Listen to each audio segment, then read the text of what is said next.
Totoo po na marami ang nahihirapang mag-let go. Lalo na po kapag ito ay may nakahalong negatibong emosyon. Pero sabi nga po nila, mahirapan po itong gawin, hindi po ito imposible at dapat lamang at tamang kailangan gawin ito natin. O, diba? Narinig niyo po yun, hindi imposible ang mag-let go. Bakit po ba mahalaga, kapatid na Nexan, ang mag-let go? At ano po ba yung mga bagay na ile-let go? Okay.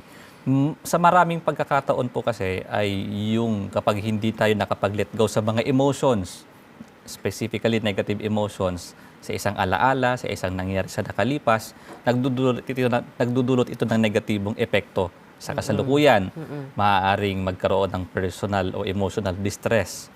May mga pagkakataon na nakakaapekto ito sa current relationships ng isang tao.